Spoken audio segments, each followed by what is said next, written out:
안녕하세요 구독자 여러분들, 축구토토 승무패 전문 분석팀 S버프입니다. 축구토토 승무패 27회차, 이번 회차는 J리그 6경기, 그 다음에 메이저리그 사커 8경기로 구성되어 있는데요.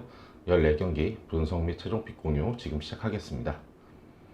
첫 번째 경기는 J리그 빗셀 고베와 쇼난의 경기인데요. 먼저 홈팀 빗셀 고베, 최근에 리그 2연승 달리면서 아주 상승세입니다. 지난 요코하FC와의 경기에서 후라시가 해트트릭 기록하면서 5대0 대승을 거뒀죠. 더글라스도 이 경기에서 높이를 앞세우는 그 헤더골로 최근 리그와 컵대회 5경기에서 4골 몰아치고 있어요. 후라시는 이날 그 특유의 공간 침투로 동료들의 패스를 골로 차분히 연결시키면서 3골을 터뜨렸습니다. 고베는 확실하게 그 이니에스타, 샘퍼 이 두 스페인 미드필더의 경기 장악력이 굉장히 돋보이고 있죠. 이 고베를 상대하는 팀들은 이니에스타 견제하려고 이 미드필더에서 좀 강한 압박을 펼치다가 뒷공간이 너무 허술하게 무너지는 경우들이 많이 발생합니다. 이니에스타의 패스를 양아치나 고케 이 두 측면 미드필더들, 그리고 최전방의 후루아시, 이 공격 진영에 있는 선수들이 잘 받아내면서 마무리 짓고 있죠. 샘퍼 역시 후방에서 약간 수비형으로 쳐져 있긴 하지만 그 경기를 보는 시야가 굉장히 넓어요. 날카로운 전진 패스, 아주 롱 패스 이런 것들 잘 보여주고 있습니다. 원정팀 쇼난입니다. 지난 우라와 원정에서 그 끈질긴 경기력으로 역전승을 거뒀던 쇼난인데요. 지난 라운드에는 홈에서 올 시즌 그 약체로 전락한 가시와에게 이 경기 막판 아주 충격적인 역전패를 당했죠. 경기 초반 그 하타의 낮은 크로스를 마치노가 선제골로 연결하면서 앞서갔어요. 후반 초반에 그 PK를 내주긴 했는데, 그러면서 동점이 됐었는데 웰링턴이 높은 타점의 헤딩골로 다시 앞서 나갔죠. 이어서 엘리온스하고 웰링턴이 추가로 또 골망을 갈랐는데, 이게 VAR 판독 끝에 두 골 다 핸드볼 파울로 노골 처리되는 아쉬움이 있었죠. 이 비디오 판독이 좀 길었던 만큼 후반에 추가 시간이 이제 9분이나 주어졌는데요. 이 후반 추가 시간에 그 박스 안에서 수비 선수들의 집중력이 떨어지면서 무려 3골이나 내줬습니다. 제공권 싸움도 안 됐고 몸싸움, 투지 이런 게 전혀 안 됐어요. 결국 마지막 추가 시간을 버티지 못하면서 무너졌죠. 웰링턴은 최근 2경기 연속골로 서서히 폼이 좀 올라오는 중이긴 합니다. 미드필드 플레이가 아주 완벽한 고베죠. 이니에스타뿐만 아니라 후방에서 샘퍼의 경기 조율 능력도 굉장히 탁월해요. 그 두 스페인 미드필더가 같이 나서는 한 이 고베의 경기력은 J리그에서 최상위권이죠. 그 득점 1위를 달리고 있는 후라시의 공간 침투와 그 마무리 능력도 굉장히 뛰어납니다. 쇼나는 강한 압박으로 상대를 괴롭히려 할 거예요. 그런데 고베 미드필더진의 그 탈압박 능력은 J리그 거의 탑이죠. 이니에스타니까. 오히려 압박하려고 덤비다가 뒷공간을 내주며 쇼난이 무너지게 될 것 같습니다.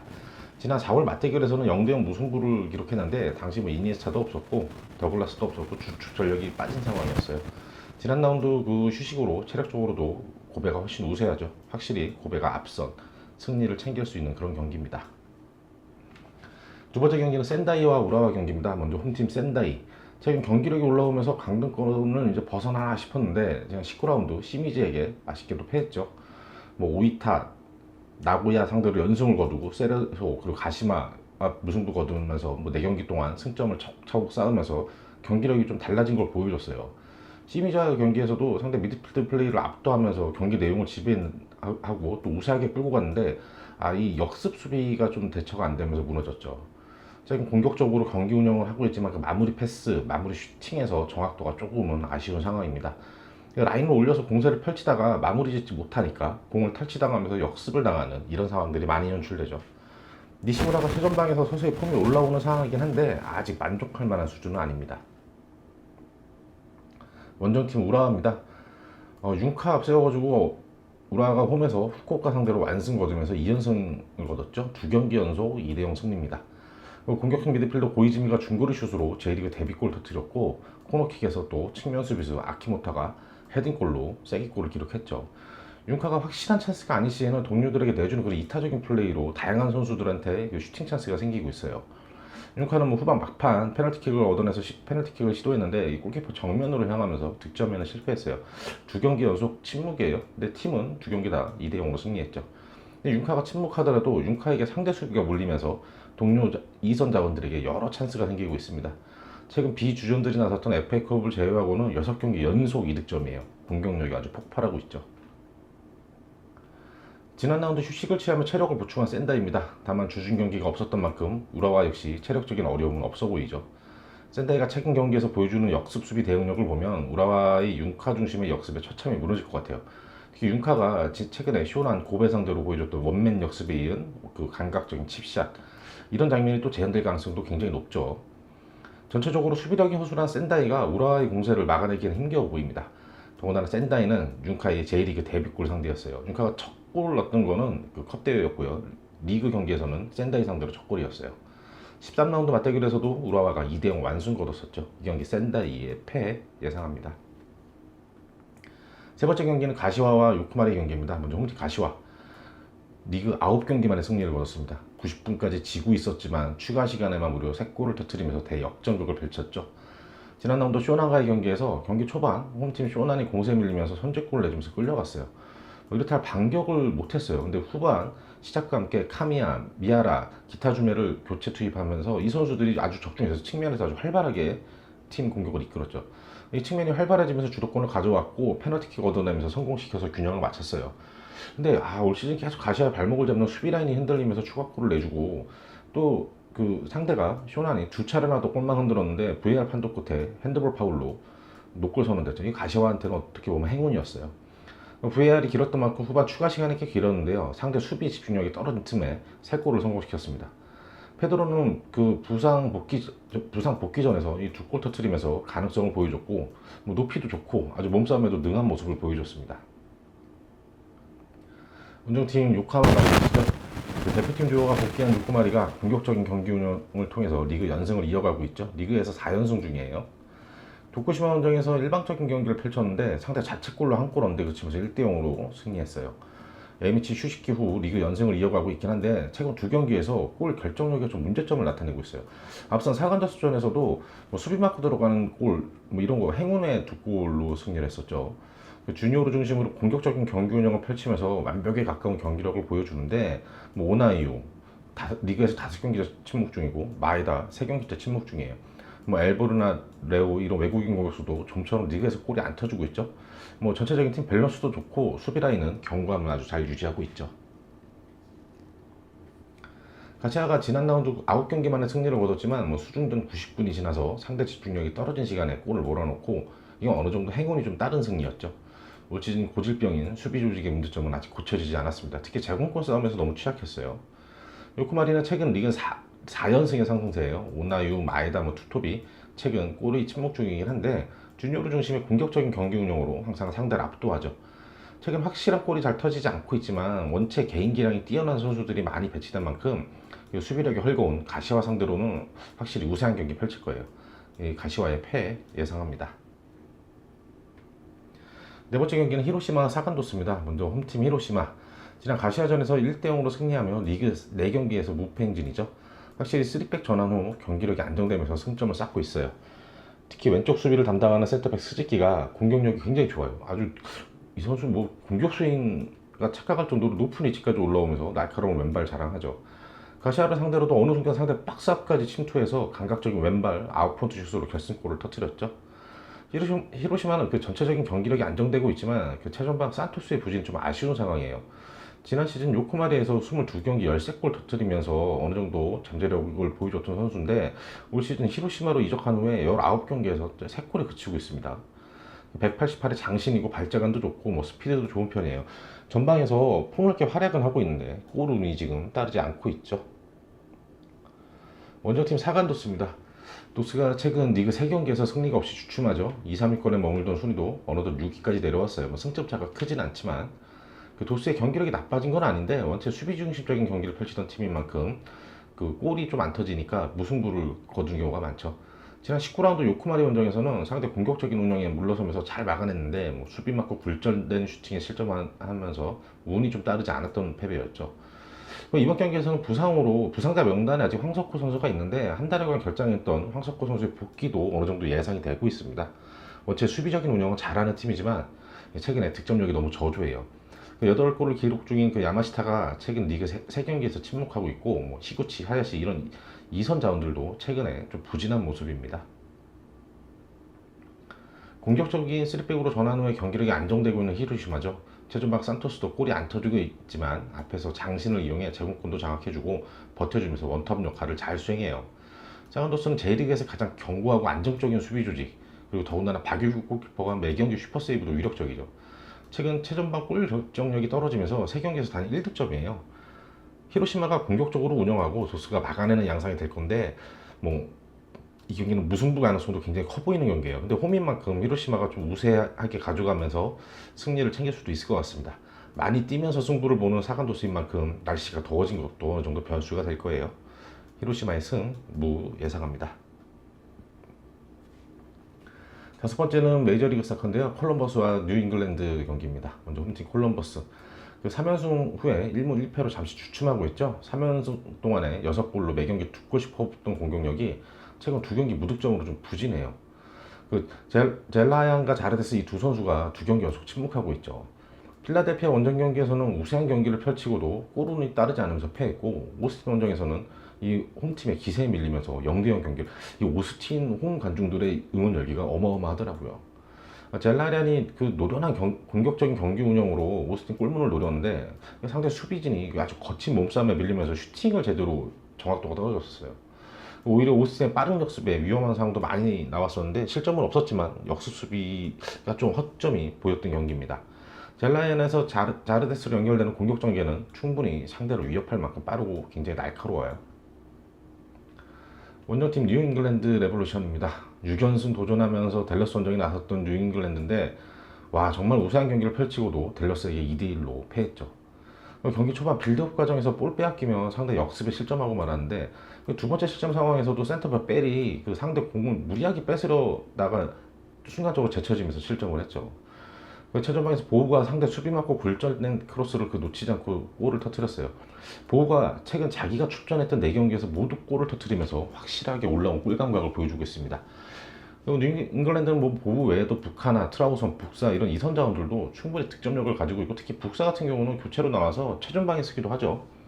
빅리그 출신인 카를레스일이 경기 운영 능력도 굉장히 탁월합니다. 최근 3경기 연속 2실점하면서 수비 지형이 흔들리고 있긴 한데 공격적인 경기 운영을 선호하다 보니까 어쩔 수 없이 뒷문이 좀 불안할 수밖에 없어요. 수비 조직이 견고하고 전체적으로 안정적인 경기를 펼치는 콜럼버스죠. 반대로 뉴잉글랜드는 공격적인 경기 운영을 선호하고 콜럼버스의 팀 밸런스가 조금 더 안정적이긴 한데 뉴잉글랜드의 공세도 만만치 않을 겁니다. 두 팀 모두 공격적인 경기 운영에 탁월한 잘라량과 카를레스를 보유하고 있어서 서로 물러서지 않을 거예요. 맞대결 전적에서 콜럼버스가 우세하긴 한데 지난 5월 맞대결에서는 북사의 골로 뉴잉글랜드가 승리를 거뒀었죠. 이번 경기도 뉴잉글랜드가 우세할 것 같아요. 근데 최근 홈에서 3연승 거두며 7골 몰아친 콜럼버스의 저력도 만만치 않죠. 이 경기는 무승부 가능성은 없어 보이고 서로 공격적인 경기 운영 펼치면서 승패가 갈릴 것 같습니다. 여섯 번째 경기는 DC 유나이티드와 토론토의 경기입니다. 먼저 홈팀 DC 유나이티드는 최근 인터 마이애미하고 2연전 모두 승리하면서 기세를 올렸었어요. 그런데 이어진 몬트리올 원정에서 비기고 지난 라운드에서는 또 뉴욕시티 원정에서 2대1로 패하며 주춤하고 있죠. 최근 경기력이 나쁘지 않았지만 뉴욕시티의 공격적인 경기 운영에 밀리면서 아주 굉장히 어려운 경기를 했어요. 최근 공격력이 좋았던 올라 카마라가 명단에서 좀 제외됐었는데 그리고 부상에서 회복한 로베르타가 선발 출전해서 메이저리그 데뷔골을 터뜨렸었죠. 전반 초반 후방에서 길게 넘어온 공은 트래핑 후에 강력한 왼발 슛으로 화려하게 메이저리그 데뷔골을 신고했습니다. 역습 한 방으로 선제골을 기록했는데 이후 경기 내내 뉴욕의 공세에 밀리면서 좀처럼 위로 올라서지 못했어요. 상대 공세를 그래도 좀 잘 막아냈지만 후반 막판 코너킥 상황에서 세트피스에서 실점하고 추가 시간 상대의 빠른 역습에 역전골 허용하면서 무너졌죠. 원정팀 토론토입니다.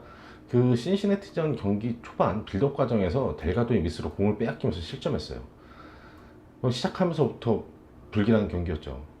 후반에도 박스 언저리에서 상대 개인기에 민첩하게 대응하지 못하면서 슈팅각도 열어주면서 실점하고요. 안정적으로 경기 운영을 해줘야 될 중앙 미드필더 델가도, 오소리오 이 선수들의 패스미스가 너무 많았던 경기였습니다. 전체적으로 선수 개개인의 기량이 리그 전체 수준에 비해서 좀 낮은 편인 것 같아요. 올 시즌 단 1승 그리고 벌써 20실점이나 하고 있어요.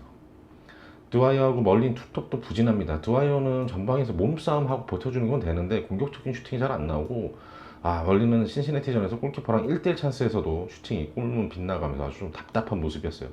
두 선수 모두 속도도 느려서 역습 전개도 위협적이지 않습니다. 최근 5연패 부진입니다. 아리올라, 로베르타 이렇게 빠른 역습형 공격수들의 올라카마라까지 같이 나오게 되면 DC의 공격력이 확실히 위력적일 거예요. 토론토는 전체적인 팀 능력치가 많이 떨어지는 상황입니다. 에이스 알레한드로 포셀라가 부상으로 고생하면서 빠지자 팀 전체가 밸런스가 흔들리는 모양새예요. 최근 맞대결 전적에서 무승부가 많았던 두 팀인데 이번 경기는 DC가 어렵지 않게 승리할 것 같습니다. 토론토는 포셀라가 경기에 출전한다고 하더라도 공격진의 파괴력이 너무 떨어져 있는 상황이에요. 더군다나 DC의 빠른 측면 공략, 이 토론토 수비진이 막아내기에는 벅찰 것 같네요. DC의 승 예상합니다. 일곱 번째 경기는 올랜도와 뉴욕 레드불스의 경기입니다. 먼저 홈팀 올랜도, 그 빅리그 출신의 그 난이를 앞세운 올랜도가 최근 3연승 질주하고 있죠. 지난 라운드 인터마이 원정에서도 2대1로 승리했어요. 경기 초반 홈팀 마이애미 공세에 좀 고전하는 것 같았는데 안정적인 포백 수비 라인 그리고 어스틴 골키퍼의 선방으로 버텨냈어요. 버텨내고 흐름을 가져오다 보니까 뭐 페리아 얼소 이 두 수비형 미드필더와 포백이 매우 견고하게 수비력 보여주면서 버틴 거예요. 이 수비 조직이 10경기에서 7실점, 아주 굉장히 견고하죠. 후반 들어서 상대 에이스 이가인에게 먼저 좀 허무하게 중거리골로 떼굴떼굴 굴러가는 슈팅을 허용하면서 이게 실점을 했는데 바로 쫓아갔습니다. 센터백 잔슨이 전방으로 길게 넘긴 공을 나니가 오른쪽 측면에서 논스톱으로 크로스 연결하자 밀러가 쇄도하면서 또 논스톱 슈팅으로 동점골. 아, 정말 간결함의 극치를 보여준 공격 전개였어요. 곧 이어서 또 나니가 상대 왼쪽 박스 모서리 쪽에서 수비를 앞에 두고 간결한 슈팅으로 역전골 터뜨리면서 승리를 거둬갔죠. 원정팀 뉴욕 레드불스입니다. 최근 두 경기에서 승리를 거두지 못하며 1무 1패 부진하죠. 애틀란타 원정에서는 상대 홈팀의 공세에 밀리면서 아주 어려운 경기를 펼쳤어요. 뉴욕 레드 특유의 공격적인 운영을 전혀 하지 못하고 뒤로 밀리면서 역습 위주로만 나섰죠. 왼쪽 측면에 미드필더로 나선 톨킨이 18살 어린 나이답지 않게 준수한 수비력 그리고 공격시 빠른 스피드를 자랑했고, 공격형 미드필더 19살의 카모나도 어린 나이답지 않게 아주 좋은 활약을 보여줬습니다. 분데스리가의 라이프치히 이적 발표 후 최근 두 경기 결정한 클라크도 18살이죠. 어린 선수들이 굉장히 눈에 띄는 활약을 펼치는 뉴욕 레드불스예요. 매 경기 공격적인 운영을 하는데 확실한 골게터가 없는 상황이에요. 지금 팀 내 최다 득점인 그 클라크가 출전 여부에 따라서 그 공격력 완성도가 달라지죠. 객관적인 전력이나 최근 경기력을 봐서는 올랜도의 완벽한 우세가 점쳐지는 경기죠. 난이를 앞세운 올랜도의 공세를 그 뉴욕 레드의 수비력이 감당할 수 없을 거예요. 다만 지난 5월 맞대결에서는 뉴욕이 클라크와 카세레스의 골로 2대1로 승리했죠. 올 시즌 올랜도가 당한 유일한 1패죠. 근데 카세레스는 차출 중이고 코파 아메리카에, 클라크는 이적 발표 후 지금 두 경기째 결정 중인데 올 시즌 마지막까지 2021 시즌 끝까지 뉴욕 레드불스에서 소화하겠다고 했거든요. 근데 출전 여부가 불투명합니다. 뉴욕 레드가 공격적으로 나서던 뭐 역습 위주로 나서던 올랜도의 탄탄한 수비 밸런스가 버텨낼 거예요. 이번 경기는 올랜도가 홈에서 승리를 챙겨갈 것으로 보입니다. 올랜도의 승 예상합니다. 여덟 번째 경기는 시카고와 애틀란타의 경기입니다. 시카고 지난 라운드 이변의 팀이었죠. 올 시즌 9경기에서 4득점에 그쳤던 시카고인데 지난 라운드 필라델피아 원정에서 무려 3골을 터뜨리면서 3대3 무승부를 거뒀어요. 경기 시작 함께 왼쪽 측면에서 풀백 나바로가 낮고 빠른 크로스를 올렸는데 이게 상대 센터백 자책골로 연결됐죠. 그러나 코너킥 상황과 혼전 상황에서 연이어 실점하면서 좀 무너지는 듯 했어요. 후반 초반 메드란의 날카로운 프리킥을 그 풀백 싹풀리기 헤딩골로 연결하면서 동점을 만들어냈죠. 공세를 펼치면서 또 코너킥 상황에서 센터백 핀에다가 상대를 등지면서 세 번째 득점을 성공시켜서 앞서갔어요. 근데 후반 막판 상대 슈팅을 셔터러스 골키퍼가 쳐냈는데 이게 하필이면 싹풀리 얼굴 맞으면서 자책골로 들어갔어요. 정말 운이 없었던 그런 실점이죠. 상대 자책골과 세트피스에 가담한 수비수들의 골로 3골을 성공시켰는데 최전방 공격진의 부진은 여전했습니다. 원정팀 애틀란타입니다. 애틀란타가 저조한 득점력으로 최근 2경기 무득점이에요. 1무 1패. 최근 5경기에서 승리가 전혀 없죠. 최전방 원톱 호세프의 그 코파아메리카 차출 공격으로 공격 전개가 잘 안 되는 부분이 제일 큰 문제점이에요. 현재 그 모레노가 3골로 팀 내 최다 득점인데 모레노 공격수라고 하기보다는 공격형 미드필더에 가까운 선수죠. 홈에서 뉴욕 레드 상대로도 우세한 경기를 펼쳤지만 뭐 0대0 무승부에 그쳤어요. 경기 내내 우세하고 하게 상대를 몰아붙였는데 공격 진영에서 마무리 슈팅이 잘 안 됐습니다. 상대의 날카로운 역습은 수비적으로 잘 대응했고 최근 수비 조직은 서서히 안정감이 좀 좋아지고 있어요. 관건은 이 승리를 챙겨올 만큼의 골이 터지느냐예요. 모레노하고 로페즈, 토레스 이 선수들의 활약에 기대를 하고는 있지만 쉽지 않아 보입니다. 올 시즌 메이저리그에서 최약체 중 하나인 시카고죠. 수비도 안 되고 공격은 도무지가 해법이 보이지 않는 심각한 상황입니다. 그나마 애틀란타는 수비 밸런스가 어느 정도 잡혀 있죠. 공격 역시 호세프가 돌아오면 해결될 거예요. 이 없으면 잇몸이라고 모레노의 공격력에 지금 기대를 걸고 있죠. 시카고는 지난 경기 3득점을 했지만 세트피스 득점과 상대 자책골이었어요. 공격 작업을 통해서 만들어진 그런 골들이 아니었습니다. 여러모로 안정적인 애틀란타가 우세할 경기인데 애틀란타도 최근에 득점력이 굉장히 저조하단 말이에요. 이거 무승부 가능성도 커 보입니다. 지난 4월 맞대결에서는 애틀란타가 3대1 완승을 거뒀었습니다. 이번 경기 시카고의 무패 예상합니다. 아홉 번째 경기는 미네소타와 산호세 경기입니다. 먼저 홈팀 미네소타는 시즌 초반에 4연패 부진에 빠졌었는데 최근에 상승세예요. 6경기에서 패배가 없고 최근 2연승을 거두고 있죠. 지난 라운드 포틀랜드 원정에서도 경기 시작과 함께 프랑스에서 날라온 공격수 아들 은우가 결승골을 터뜨렸죠. 중원에서 레이노소가 전진 패스를 시도하자 그 왼쪽 측면에서 프라가 파네가 중앙으로 달려 들어가면서 잡아가지고 낮게 깔아준 공을 은우가 침착하게 마무리했어요. 지금 두 경기 연속골로 팀 연승을 주도하고 있죠. 전체적으로 미드필더와 수비 밸런스가 나쁘지 않았던 상황에서 공격력이 부재로 고생했던 미네소타였는데요. 은우가 합류하면서 최전방 원톱 역할을 소화해주자 전체적인 팀 공격력이 활발해졌습니다. 이제 그레거스도 곧 합류할 유로가 끝날 만큼 곧 합류할 예정이니까 전체적인 밸런스가 한층 더 안정되면 좀 도약할 것으로 예상이 됩니다. 원정팀 산호세입니다. 또다시 대령 실장하면서 무너졌죠. 지난 라운드 LA 갤럭시한테 3골 내주면서 1대3으로 패하며 또다시 연패가 시작됐어요. 앞서는 올랜도와의 경기에서 5대0으로 패한 데 이어 또 3실점, 수비가 완전히 무너진 충격적인 패배였죠. 경기 초반부터 상대 공격수의 침투를 전혀 대처하지 못했어요. 특히 측면 수비가 무너지면서 크로스를 너무 손쉽게 허용해줘요. 후반에도 측면 크로스에 이은 중앙으로 세도하는 상대 공격수에게 실점했습니다. 상대 크로스를 걷어내려다가 또 자책골이 나오기도 했죠. 후반 막판 17살의 어린 공격형 미드필더 카우엘이 한 골 만회하며 0패는 면했죠.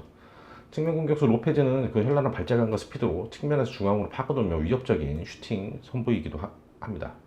17살의 막내 선수가 3골로 팀 내 최다 득점인 것만큼 공격진의 부진이 굉장히 심각한 상황이죠. 은우가 합류한 후 미네소타의 공격력이 심상치가 않습니다. 최전방에서 은우가 욕심을 부리기보다는 아주 이타적인 플레이로 자신에게 수비가 몰리면 동료들에게 공을 내주면서 찬스를 만들어주죠. 산호세는 공격적인 경기 운영을 펼치긴 하는데 골이 안 터져요. 라인을 올려서 공세를 펼치다 보니 수비 라인이 가진 부담이 너무 커집니다. 특히 측면 수비가 쉽게 무너지면서 실점하는 패턴이 많죠. 최근 맞대결 전적에서도 미네소타가 4연승 중입니다. 아드리안 은우의 합류 후 팀 짜임새가 높아진 미네소타가 이거 어렵지 않게 승리할 것 같아요. 미네소타의 승 예상합니다.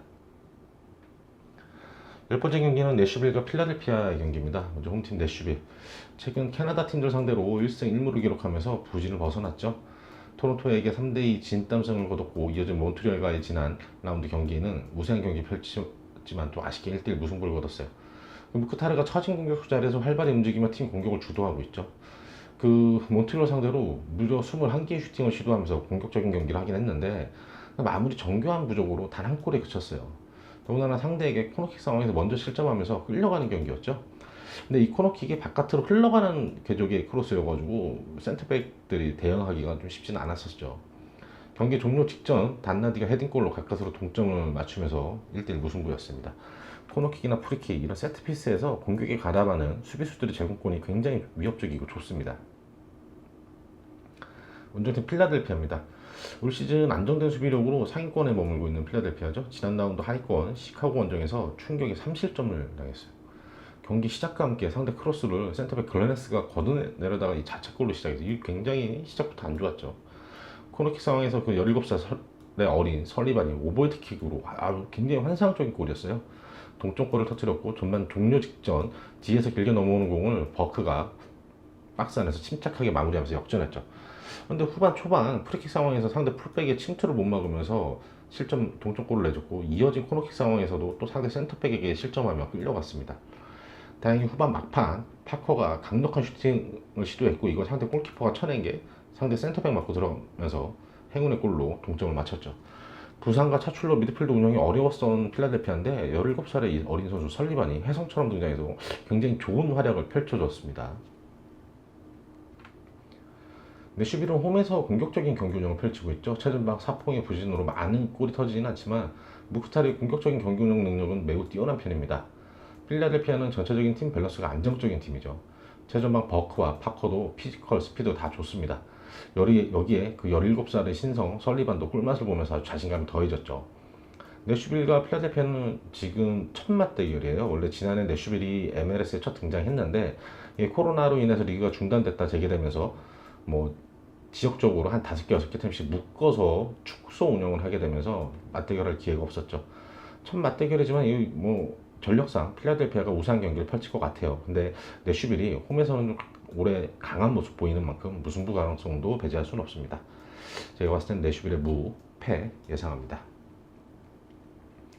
열 번째 경기입니다. 휴스턴과 신시내티. 홈팀 휴스턴이 또다시 무승부를 기록하며 3연속 무승부로 좀 분위기가 침체되고 있죠. 지난 라운드 솔트레이크 원정에서 상대 공세에 밀리면서 어려운 경기를 했고 그 전반 코너킥 상황에서 먼저 실점을 했어요. 상대 역습의 수비 뒷공간이 열리면서 위기가 굉장히 많았죠. 상대 공간 침투, 측면 크로스에 의한 헤딩 공격 등 굉장히 어려운 상황이 많았는데 마리 골키퍼의 선방으로 버텨냈습니다. 최전방의 우르티를 향한 크로스 공격으로 간헐적으로 반격에 나섰는데 이게 피컷이 경고로적으로 나서지 못하자 이 휴스턴의 장점인 그 속도감 있는 역습 전개가 전혀 안 됐죠. 그래도 후반 초반 상대 박스 안에서 우르티가 감각적인 오른발 슈팅으로 동점골을 터뜨렸어요. 우르티는 이거 최근 7경기에서 5골 굉장히 매서운 골 감각을 보여주고 있죠. 원정팀 신시내티입니다. 토론토 원정에서 공격적인 경기 운영으로 2대0 완승 거두면서 시카고, 토론토 이 하위권 팀들 상대로 2연승 거뒀죠. 전반 초반 상대 빌드업 과정의 패스 미스를 놓치지 않고 아탄가가 바로 박스 안을 향한 전진 패스를 시도했어요. 이거를 오른쪽 측면 미드필더 크루즈가 공간으로 침투하면서 침착한 선제골로 연결했죠. 아코스타의 공격적인 패스 전개가 굉장히 좋았어요. 확실히 찬스로 연결되는 킥패스를 찔러주는 능력이 굉장히 탁월했습니다. 프리킥 상황에서도 일반적인 평범한 크로스가 아닌 번뜩이는 뭐 반대 방향으로 넘겨진 패스라든가 전개 능력이 굉장히 좋았고 직접 슈팅 거리에서는 슈팅력도 굉장히 뛰어났습니다. 후반 중반 박스 언저리에서 현란한 발재간 후 완벽한 가마차기로 쐐기골까지 터뜨렸죠. 이 아코스타가. 지난 경기 이선 자원들이 골로 승리하긴 했지만 이 최전방 공격수들의 부진은 좀 심각한 상황이에요. 신시내티 지금 9골밖에 없죠. 최근 무승부가 많아진 휴스턴이지만 이번 경기는 홈에서 치러지는 만큼 공격적으로 나설 거예요. 특히 지난 라운드 경고노적으로 결정한 피컷이 가세하면서 확실히 속도감 있는 역습 그리고 우르티의 확실한 마무리를 기대할 수가 있겠죠. 신시내티는 최근 하이컨 팀 상대로 연승을 거뒀지만 전체적인 팀 전력에서 휴스턴보다는 약한 편이에요. 아코스타의 공격적인 경기 운영이 기대해보겠지만 오히려 휴스턴의 역습에 대처 못하면서 무너질 것 같네요. 이 경기 휴스턴의 승 예상합니다. 12번째 경기는 솔트레이크와 LAFC 경기입니다. 먼저 홈팀 솔트레이크 최근 5경기에서 1승 3무 1패로 승리가 별로 없죠. 지난 라운드 휴스턴을 상대로 홈에서 아주 공격적인 경기를 펼쳤는데 경기 초반 선제골도 기록하고 코너킥 상황에서 센터백 글래드가 낮고 빠른 크로스를 발로 밀어넣으면서 발로 밀어넣었죠. 상대 수비 뒷공간을 노리는 공간 패스와 침투로 위협적인 장면을 많이 만들어냈어요. 루빈, 크렐리치 등 최전방에서 공격적으로 나섰는데 상대 마리 골키퍼의 선방이 막히고 말았죠. 후반에는 주로 측면 크로스에 이은 중앙에서 헤딩 공격을 펼쳤는데 이 역시 상대 골키퍼 선방이 수차례 막히면서 무승부에 그쳤습니다. 크렐리치의 공격적인 경기 운영은 좋았는데 뭐 득점이 늘어나며 실점도 같이 늘어나 승리보다는 무승부가 늘어나고 있는 좀 안타까운 솔트레이크죠. 원정팀 LAFC입니다. 지난 라운드 캔자시티 원정에서 퇴장 불운에 시달리며 역전패를 당했죠. 주중 경기가 있었던 만큼 로테이션을 돌리며 나섰지만 그 전반 캔자시티 상대로 오히려 공격적인 운영으로 우세한 경기를 펼쳤어요. 최전방에서 로시가 위협적인 슈팅도 자주 시도했고 측면 자원들도 굉장히 활발하게 공격 가담했어요. 그 전반 중반 오른쪽 사이드에서 김문환이 아주 높은 위치까지 공격 가담해서 박스 안에서 특유의 그 드리블 돌파로 수비수 2명을 제치면서 왼발골을 터뜨렸죠. 메이저리그 데뷔골이었습니다. 후반 초반 에이스 벨라를 투입하면서 승리의 쐐기를 바꾸려고 했는데 이 벨라 투입하고 얼마 안 있다가 센터백 블락문이 상대 잘루이의 침투를 손으로 잡아채다가 퇴장당하고 말았어요. 결국 수적 열세에 몰리면 상대 투톱에게 연달아 실점하면서 패하고 말았죠. 솔트레이크는 크렐리치 공격적인 경기 운영 능력으로 최근 득점이 많아지고 있는데 덩달아 실점도 늘면서 승리보다 무승부가 많아진 상황이에요. LAFC는 최근 보여지는 성적보다 실제 경기력이 굉장히 많이 좋아졌습니다. 특히 측면 수비수들이 윙어에 가깝게 아주 공격적으로 운영하고 있죠. 벨라도 서서히 부상에서 완벽히 회복하면서 MVP, 에이스다운 면모를 보여주고 있어요. 지난 라운드에는 그 주중 경기가 있었던 만큼 벨라를 체력 안배 차원에서 교체 멤버로 활용했는데 이번 경기는 일주일 동안 쉬고 오는 만큼 베스트로 나설 것 같습니다. 블락문의 퇴장 공백은 시즌 초에 보여줬던 포백으로 수비 전술을 전환할 가능성도 있습니다. 서로 공격적인 경기를 펼치면서 이 경기 무승부 없이 승패가 갈릴 것 같아요. 13번째 경기는 J리그 삿포로와 도쿠시마 경기입니다. 먼저 홈팀 삿포로. 무패 행진이 8에서 멈췄죠. 지난 라운드 가시마 원정에서 내용적으로 상대가 팽팽하게 맞서면서 공격적인 경기 펼쳤는데 그 마무리 능력, 골 결정력 차이 드러나며 0대4로 패배했어요. 공격적으로 라인을 높여 상대를 두드리느라 이 뒷공간이 쉽게 열리면서 위기도 많았죠. 경기 초반 코너킥 상황에서 공격 가담한 상대 센터백을 놓치면서 실점했고 3백 사이 공간이 열리면서 또 추가 실점했어요. 이 두 장면 모두 왼쪽 센터백 후쿠모리의 실책에 가까운 수비 미스였죠. 상대 외국인 공격수의 저돌적인 돌파를 저지하지 못하면서 또 추가 실점했고 코너킥 상황에서도 볼 처리 미숙으로 세게 실점을 먹었어요. 3백 수비 조직의 문제보다는 미드필드의 무의미한 압박으로 라인을 올리면서 뒷문이 너무 쉽게 열린 게 문제였죠. 원정팀 도쿠시마가 강호들의 벽을 넘지 못하면서 리그 4경기 승리가 없이 순위가 계속해서 내려가고 있죠. 시즌 초반 그 승격팀답지 않게 선전하더니 서서히 벽에 부딪히는 느낌입니다. 지난 라운드 강호 요코하마 마리노스를 상대로 홈에서 이렇다 할 힘도 못 쓰면서 자책골로 패했죠. 실점이 1에 그쳤지만 경기 내용적으로 완벽한 패배였어요. 상대 공세를 수비적으로 맞서며 잘 대처하긴 했는데 코너킥 상황에서 그 상대 슈팅을 수기모리가 걷어낸 것이 키시모토의 얼굴에 맞고 불운의 자책골로 연결됐죠. 최근 수비적인 부분은 조금씩 안정감을 찾아가고 있는데 공격적인 해법이 잘 보이지 않습니다. 그래도 이날 후반 들어 디에고와 스티키를 교체 투입하면서 측면의 속도를 높이며 측면 공략은 꽤나 효과적으로 나타났어요. 득점 선두였던 로페즈가 떠난 삿포로지만 경기 스타일은 여전히 공격지향적이죠. 다만 라인을 높이며 압박하다 보니까 뒤에는 3백이 위험한 상황에 많이 노출돼요. 도쿠시마는 최근 수비력이 안정되고 있지만 공격 진영에서는 마무리 능력 부족으로 승리를 못 챙기며 하향세죠. 삿포로가 홈인 만큼 더 공격적인 경기를 펼칠 거예요. 도쿠시마가 뒷공간을 노리려 하겠지만 도쿠시마의 속도로 삿포로의 뒷공간 털어내기는 어려워 보입니다. 올 시즌 앞선 맞대결에서도 삿포로가 2대1로 승리했었죠. 이번 경기도 삿포로가 우세하겠지만 로페즈가 빠진 만큼 무득점 0대0 무승부 가능성도 좀 커 보이는 경기입니다. 삿포로의 승, 무 예상합니다. 마지막 14번째 경기는 시미즈와 오이타의 경기입니다. 먼저 홈팀 시미즈, 최근 티아고의 골이 터지면서 공격적인 모습을 되찾은 시미즈가 지난 라운드 최약체 요코FC 원정에서 경기를 지배하고도 이 골 결정력 부족으로 좀 1대1 무승부, 아쉬운 결과였죠. 티아고가 골은 없었는데 최전 방향에서 확실히 위협적인 원톱 역할을 잘했어요. 어슬렁어슬렁 거리는 듯 하다가도 순간적으로 돌변하면서 위협적인 슈팅들도 보여주고요. 요코FC에게 헤딩 실점했지만 센터백 타지타가 잘 대응했는데 상대 공격수의 그 빗맞은 헤딩이 골로 연결된 거였거든요. 몸싸움 잘 해줬었어요. 디자로 스키의 이런 이선자원들도 티아고의 골감각이 올라온 후에 공격력이 한층 더 매서워지고 있죠. 요코FC 상대로는 수중전은 그리고 또 연이은 경기로 후반 체력적으로 힘든 모습 보이면서 1득점이 그쳤는데요. 시미즈 서서히 팀 전력이 안정되고 있는 모습이 보이는 것 같습니다. 원정팀 오이타입니다. 오이타가 최근 리그 3경기에서 1무 2패로 강등권에서 도무지 벗어나지 못하고 있죠. 지난 라운드 FC 도쿄의 브라질 삼각편들을 상대로 수비적으로 대처하려 했는데 상대 슈팅이 수비 맞고 굴절되고 또 수비 맞고 골대 맞고 그렇게 들어가면서 실점하면서 불운이 시작됐죠. 실점 후 얼마 안 돼 전반 중반 그 센터백 미사오가 공을 걷어내려 바로 높이 들어오는데 상대 선수 얼굴을 차게 됐어요. 다이렉트 퇴장이죠. 안 그래도 버거운 경기가 더 힘들어졌어요. 포백 형태로 수비 전술 변화하면서 전체적으로 라인을 밑으로 내리며 수비적으로 운영했는데 그래도 도쿄의 공세를 못 막았죠. 3대0으로 패했어요. 박스 안에서 제공골 장악에 실패하면서 허점을 보였습니다. 측면 수비도 너무 손쉽게 크로스를 허용했어요. 티아고가 부상 복귀 후 최근 리그 4경기에서 3골을 몰아치면서 시미즈 공격을 이끌고 있죠. 티아고가 전방에서 위협적인 모습을 보이자 상대 수비가 티아고에 집중하게 되고 이렇게 되면 자연스럽게 이선 자원들에게도 찬스가 많이 생기죠. 제공권의 취약점을 보이는 오이타의 수비력으로는 티아고를 앞세운 시미즈 공세에 막아내기 벅차 보입니다. 시미즈도 수비 지형에 세워져 있는 많은 편이긴 한데 공격력이 상대적으로 빈약한 오이타를 상대로는 충분히 막아낼 것 같아요. 앞선 12라운드 맞대결에서는 오이타가 홈에서 1대0으로 이겼지만 경기 내용면에서는 시미즈가 압도했었죠. 이번 경기에서는 시미즈가 홈에서 확실히 우세하게 하면서 승리를 가져갈 것 같습니다. 시미즈의 승 예상합니다. 마지막으로 14경기 최종 피해서 한번 확인하겠습니다.